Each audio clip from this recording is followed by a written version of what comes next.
What's up, everybody? Welcome to the NitroRad Q&A. I had you guys all send me in a bunch of video questions. I got a lot of them, so these videos might get pretty long, but either way, let's get answering. What did you have to do at your old job that you hated so much? Oh, that's a good question. It was mostly just dealing with people, because I worked in a pharmacy, which a lot of old people going in to get their prescriptions, and I find older people are a lot harder to deal with. They're getting mad at you, throwing tantrums because there's problems beyond your control, like assuming you can solve these problems. That, like, I've had people come in and like try to return like electronics, and there's policies on electronics has to go through the distributor and not the store that sells it, and they don't read that. Of course, they come in, they slap like this razor they broke full of their like facial hair, like, yeah, well, my money back didn't work. It's like, well, you took. And we got, you know, it's just dealing with people like getting yelled at, being treated like garbage by total strangers every day. It sucks, but that's retail for you. Glad I'm out of it. Yeah. As a lover of video games and a passionate filmmaker, what would be your ideal game or video game franchise to bring to the big screen? Can you describe to us what that would look like in terms of style, plot, actors? So these two guys kind of had the same question, so I put them together. So from now on, if you see two guys kind of edited together, it was the same question, so I'll be doing that. But yeah, game I would love to turn into a movie, definitely Metal Gear Solid 3. Metal Gear Solid 3 is already like this big Hollywood political thriller action movie. It's made with such this Hollywood mindset, and I would love to turn that into a feature film.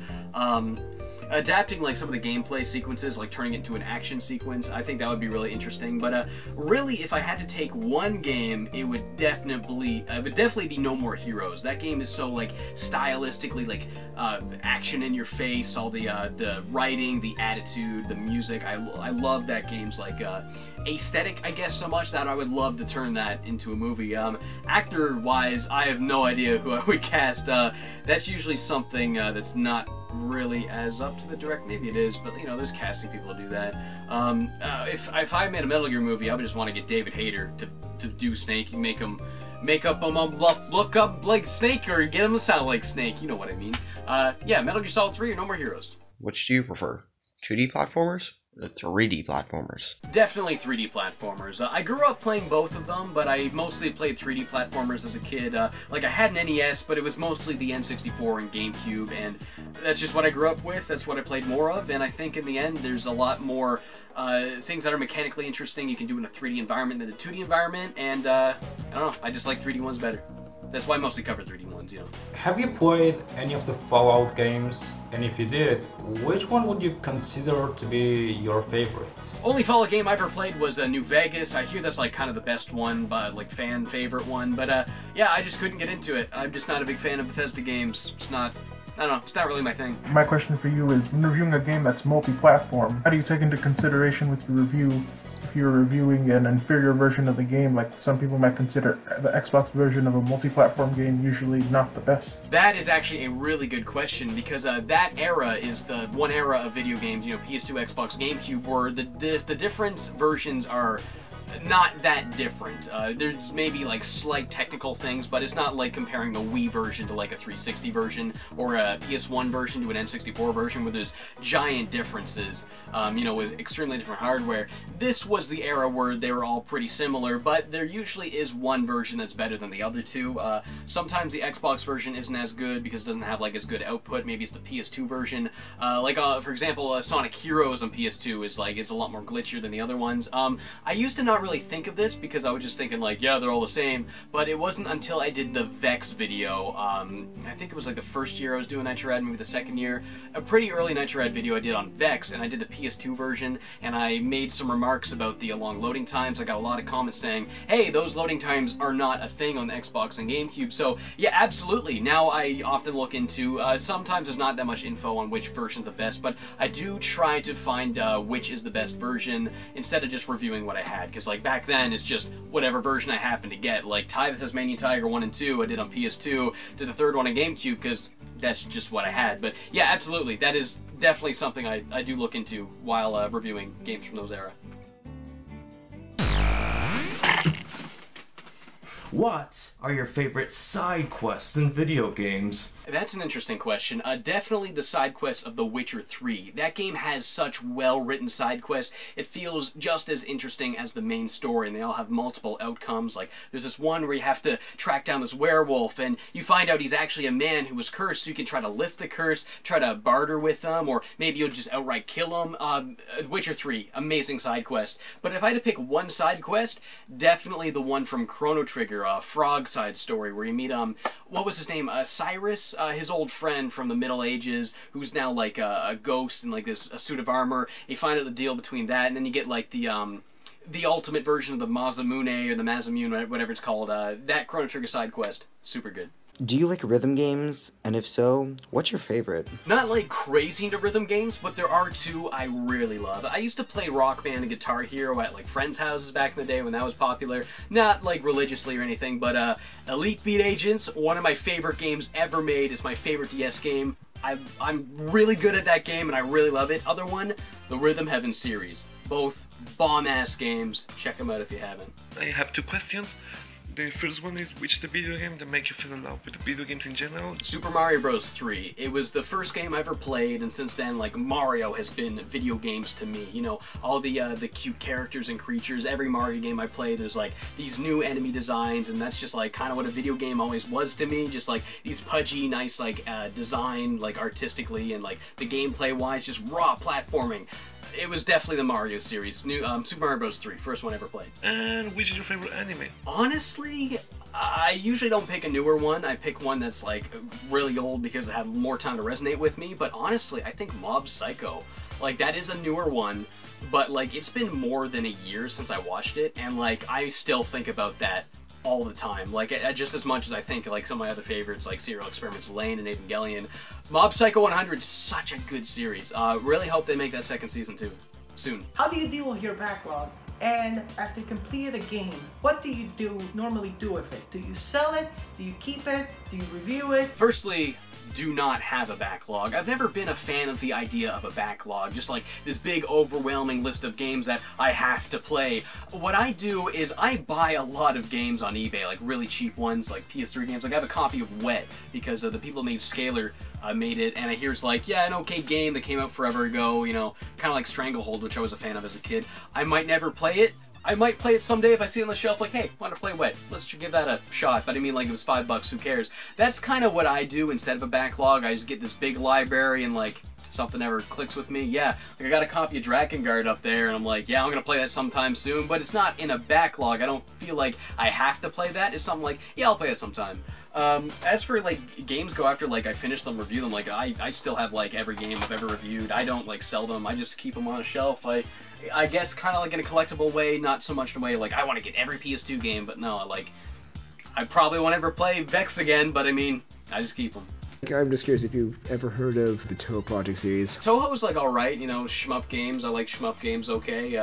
I played like Touhou 13, the one with like the crow girl with the arm cannon. That was the one I played. I hear it's like one of the hardest ones. I couldn't beat it. I played like one of the fighting games forever ago. Touhou's been like, I've dabbled in it. I've always been aware of it, but you know, not like a fan of it.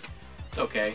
What are your thoughts on the Alismere? Alismere is a game that I get requests for now and then. I might review it sometime. I don't know a whole lot about it. I'd have to play it. I have not played it. I've only seen screenshots from it. Based on what I have seen, some of the character designs look real nice. Are you ever going to review any of the Mega Man games? Probably not. I love the Mega Man series, but I don't know. I'm more so doing the 3D platformers than the 2D ones. I think the Mega Man games are all like kind of like the same game. Maybe the Legends games sometime, because I've never played them all the way through. Excuse me. It would be a good excuse to finally give those two games a full playthrough. So maybe Mega Man Legends eventually. Can't make any promises. Will you ever be reviewing the Pac-Man World Series? Yes. If you had to have a team of 6 Pokemon, who would those 6 Pokemon be? My 6 Pokemon would definitely be Lucario. We also got Lucario. I gotta have Lucario. Lucario, and most importantly, Lucario. Can you say something in French? I took French class in like junior high.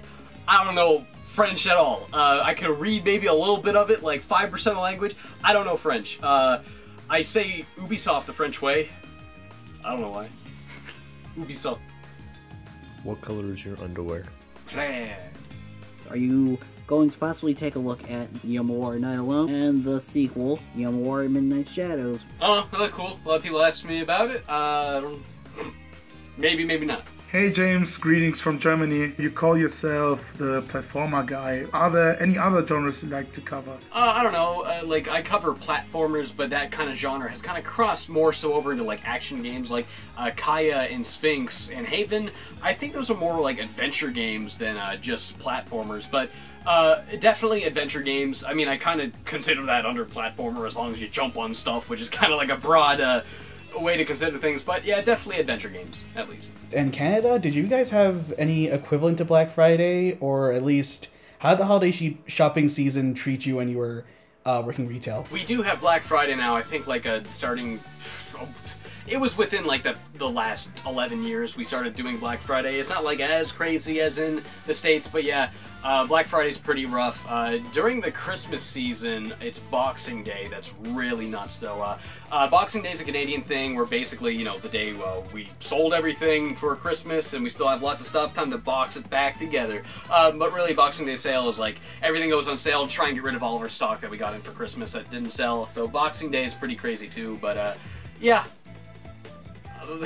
I saw a plushie that you had in more in your older videos I don't see anymore. What happened to it? Do you like Vocaloid? I kind of always felt the same about Vocaloid that I did Toho. It was like, yeah, it's that anime thing I know about, but I'm not really, like, interested in it. Back in, like, late high school, you know, I would go to cons. I would try to get, like, a plush toy every con I went to, and one guy had, like, this, the blonde girl from Vocaloid, the one with the one ponytail, and I'm like, oh, Vocaloid, I know that. This will be my $10 plush I get, this year. At one point, I'm like, yeah, I don't really care about Vocaloid. I used to have, like, a poster of it, but then I got, like, stuff I actually care about on the walls now, so, yeah, never really, I'm not, like, I don't know, just a thing I'm aware of, but, yeah, sold that plush to some nice dad who wanted it for his daughter on Kijiji. What's it like being Canadian? Well, you know, it's nice. We have a lot of basic rights that you don't have in the States for some reason, like free healthcare. Like, I remember going to a walk-in clinic to get my hand checked out, and I walked out an hour later without spending a dime. I can't imagine like, it blows my mind that's not a thing in the States. Other than that, like, it's a little irritating because as a Canadian, I have a dialect, so I say things differently than you do in the States. Like, we say bagel, you guys say bagel, we say vag instead of vague. It's all, like, really inaudible differences, but people pick up with it. People pick up on it, and I get so many comments being like, you say this weird, you say this word weird. It's like, I don't care. That's what it's like. It's cool. It's nice place to live, but you're just inevitably gonna get all those comments criticizing the way you talk.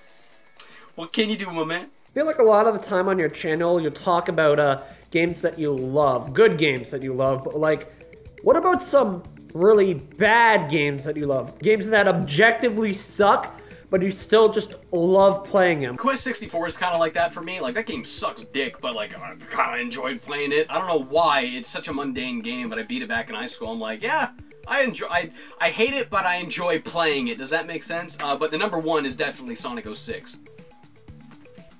Brady, the light turned off. Sonic 06, definitely. I legitimately, unironically love that game. It's such a broken game. It's so easy to exploit all of the stupid physics, and like, especially as Silver, you can use your psychic powers to skip so many chunks of that game. I feel like it's one of those games where I really feel like I'm outsmarting the level design in all of these fun ways, and yeah, Sonic 06. At some point, I want to make videos similar to what you make. I just need equipment. So my question is there any advice you can give that isn't overly obvious, as in something you yourself didn't know when you were starting out? Definitely the first thing you're going to want to get is a good USB mic. Like, I have a Samson CO1U. A lot of people recommend the Blue Yeti. Something that'll run you like 70, 100 bucks. That's one of the first things you're going to want to get. Make sure you get a pop filter. I don't know where mine is right now, but you need a pop filter so you don't get like those, if you know what I mean. You got to make sure you don't get that.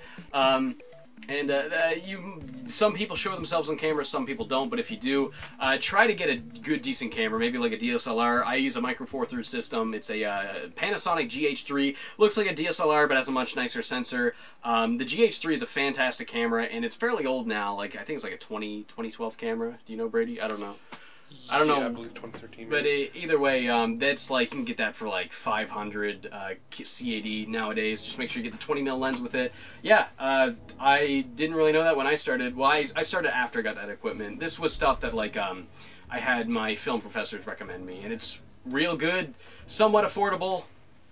There you go. I just wanted to ask if you're ever planning on covering any PlayStation Vita video games in the future. Maybe that Silent Hill Vita game, Book of Memories, because it's the only Silent Hill game I don't own and have never played, but other than that, probably not. Have you heard of a series of platformers called Klonoa? Yeah, I've only played the Wii remake of the original. I have the original also on PlayStation 3, because it was like $5, I think. I know the original is like really rare. I really want to get the second game, and yeah, maybe I'll probably I can imagine I'll probably review the Klonoa games eventually. Again, reviewing stuff is kind of an excuse to finally play through it. I've had this for a while, and I've only ever played like the first 4 levels. I did love it, so yeah, that would be a...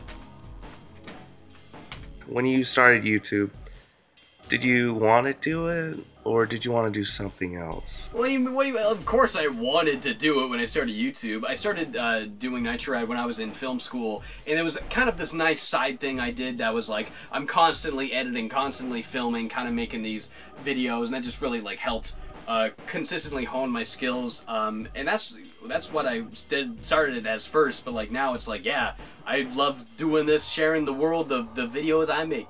I was wondering what your opinion would be on reviewing the Fatal Frame series in the future. I get a lot of people asking me to review Fatal Frame. I've only ever played the first one for like 10 minutes. I didn't think much of it, but I mean, that's not enough to really go on.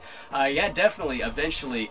Probably not this next coming Halloween because I really want to do the Clock Tower games, but maybe I'll do Clock Tower and Fatal Frame. Kind of want to do all the Resident Evil games for Halloween one year, but like, there's so many Resident Evil games, because of course I'm not going to do just the main 7. I gotta do 0 and Code Veronica. Want to do like what was it, Survivor, whatever. There's this other one on PS2, but yeah, maybe next year.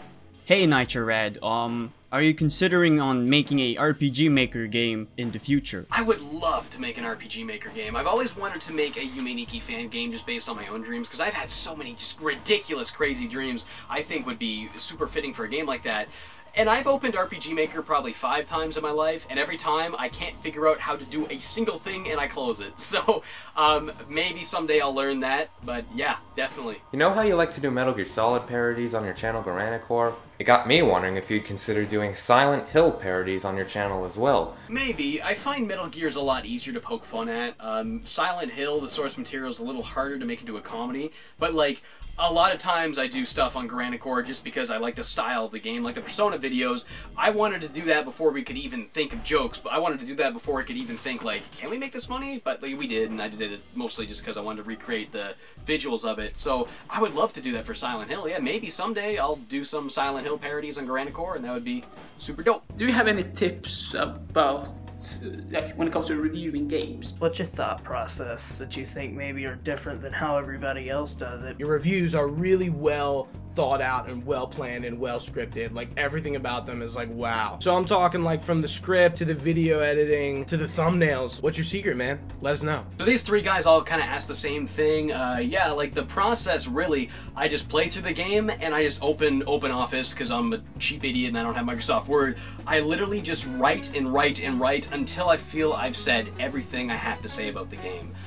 Sometimes I don't get absolutely everything, like 64DS, I didn't mention the touch screen controls, which I probably should have, but yeah, no, I just write until I have absolutely everything. I pick what's going to be on screen, what's going to be off screen, and then when I'm actually recording it, I ad-lib in a lot of verbal garbage. I started doing that after I started watching Dunkey, because Dunkey made me realize you don't have to use profound language to communicate a profound idea. I can say something like, yeah, this sucks big fat dick, and I can say that in a way that's kind of like thought-provoking and still gets a point across. So I started ad-libbing in like stupider ways of saying things, so it sounds less like I'm reading off a script, more like I'm talking. I put likes, ums, uhs, I'll say dude, like, oh yeah, dude, at the end of a sentence. But usually for like recording the on-screen bits, I usually let that be the first thing I do in the day. Like, I wake up, I shower, eat, and I'm like, all right, let's get it done right away.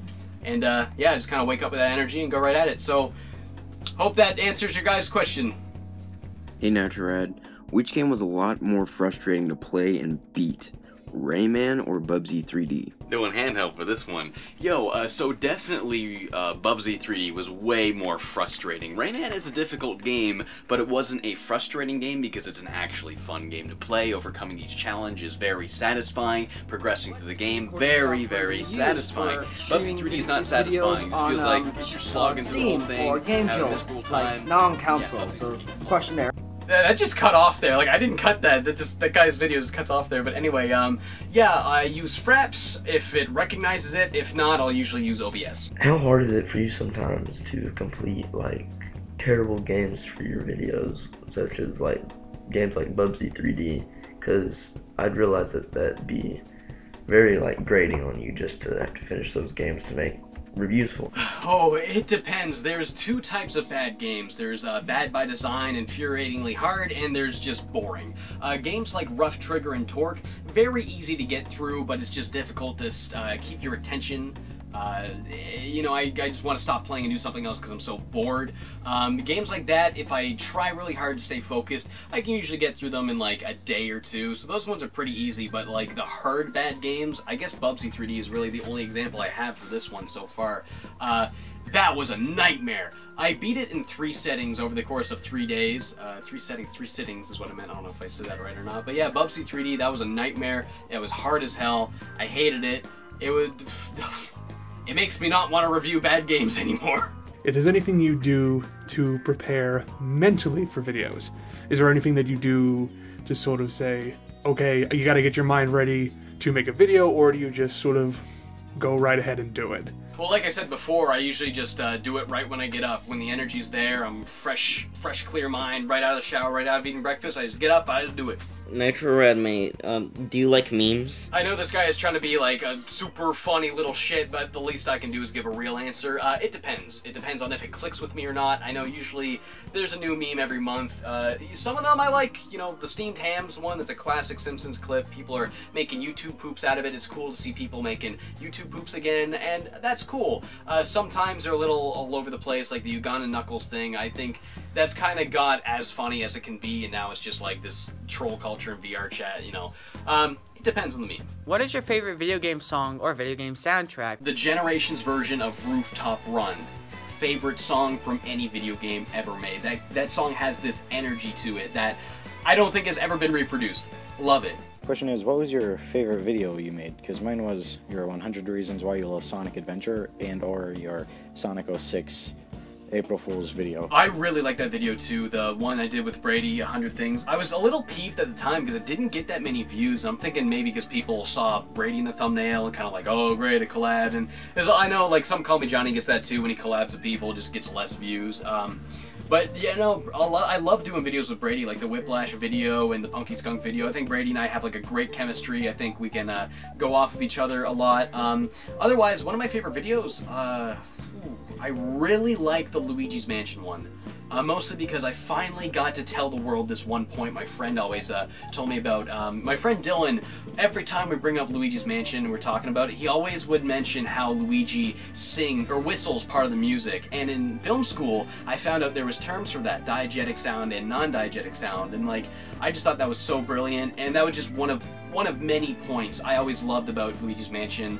And I felt that was a video I finally got all these thoughts off my mind and into the world, and yeah, I love that one. What gives you the drive to do things? Honestly, watching other YouTubers helps a lot. I watch a lot of Some Call Me Johnny, Super Bunny Hop, just watching other guys doing the same thing I'm doing, just talking about games they're passionate about, and with a very critical eye though, it just kind of inspires me to do it myself. I want to ask you a question about your other channel, Garanicor. What equipment do you use for your videos, and what editing programs do you use as well? For Garanicor, I use the same stuff I use for Nitrorad. I have a Panasonic GH3, fantastic camera, not super pricey right now.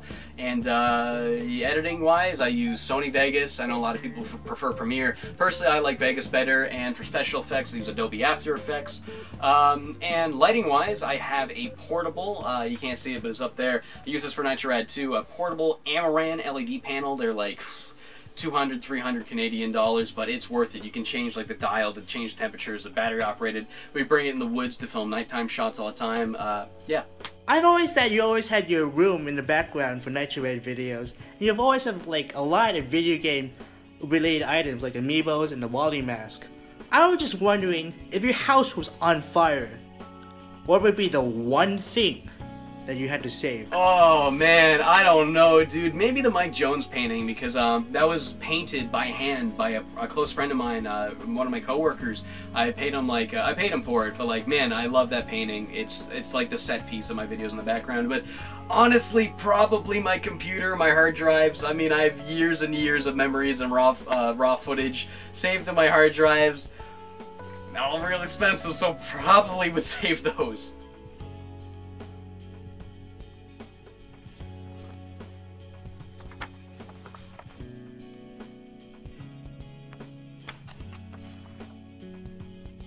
Are you gonna do more RPG Maker game review? I'm surprised only 2 people asked me this, but yeah, I know I've been kind of slacking with it normally. I've been just focusing on platformers and horror games after going through September and October, and then the Mario games and the Bubsy, but I did that Toilet in Wonderland video just being like, yeah, I should probably do another RPG Maker game, but yeah, 2018, I definitely do want to get back into doing RPG Maker games. If Hylics 2 comes out this year, I totally want to do that, and there's some other things I do have in mind as well. If you could fuck any female Digimon, who would it be? Sakuyamon. She's hot, and also not a dog, so probably her? I don't know why. If you had to choose between being a YouTuber and a filmmaker, which would you choose? I'm actually quite curious about that. Honestly, I'd probably prefer to be a YouTuber. There's like a lot less like paperwork involved. Being a filmmaker, you gotta like make a film, hire so many people, sell it to a publisher. It's like, it's a big process. When I'm YouTube, I'm just kind of this one independent small guy. I have total freedom, control. I can talk about whatever I want, put out whatever I want. I feel more connected to my audience. So honestly, YouTube's kind of like the modern indie filmmaking route, because I'm practically making documentaries. So I still consider myself a filmmaker doing Garanicore and Nitro Rad. I'm making documentaries about games, kinda, and I'm making sketch comedies videos, so I'm still a filmmaker.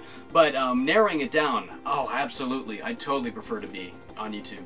Mario 64 and its DS counterparts separate reviews. Would you ever consider doing that with the same with the Rayman series, perhaps? Well, the thing about Rayman 2 on the DS, it's literally just the same game. It's just a straight-up port, where like Mario 64 DS, that's a full-on remake, and not a lot of people really talk about that one, so I kind of wanted to, but yeah, talking about remakes, maybe someday I'll get back into Rayman, do some more of those games, talk about like Rayman 2 Revolution on the PS2, because that's like more of a remake with lots of stuff added, so maybe with Rayman, maybe some other games, but usually for stuff like DS versions, it's just a port.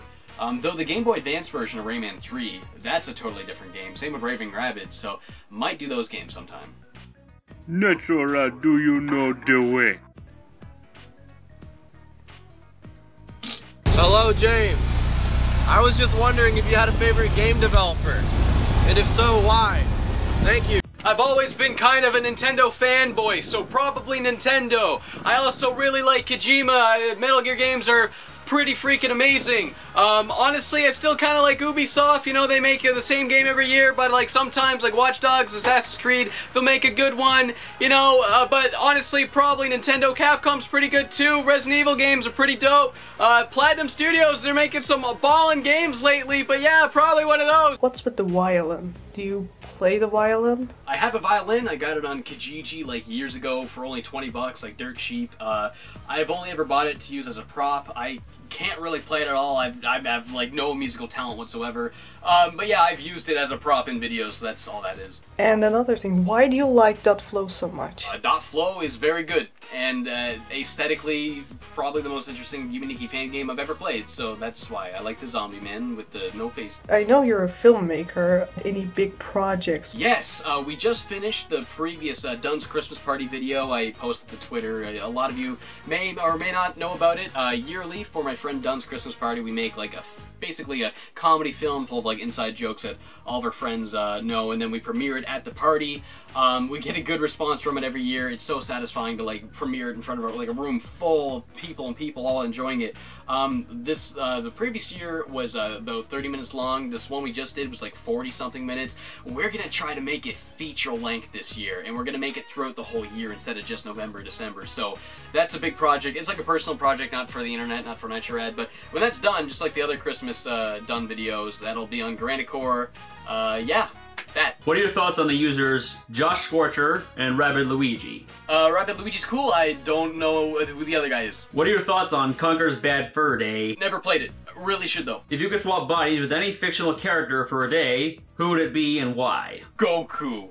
Buddy, I'm a fire Kamehamehas and the Mara Browns. I'm gonna get all the chicken and taters, my man. Oh, Goku can eat so much. I would eat like 1,000,000 chicken burgers from Mara Browns. Buddy, Goku. What's like your best memory in a video game that you had from like, you know, early childhood, your teens? When I was a teenager, back in high school, my friend Robbie and I, right after Metal Gear Solid Peace Walker came out on PS3 in the HD collection, the two of us did a co-op run of the whole game with just the banana and the Speedo. We called it the Banana Beach Boys run, and it was so much fun. Other than that, just a couple of years ago, my friend Jackson visited us from the States, and yeah, Brady, him and I, we were like in the hotel, because we were at a convention, we were just in the hotel playing Bushido Blade till like midnight. Oh, that was awesome. Other than that, I have a lot of fond memories of playing Kirby Air Ride with friends when I was a little, tiny-ass little baby kid. What's your favorite song and character from Persona 5? There is exactly one way I think I can answer that.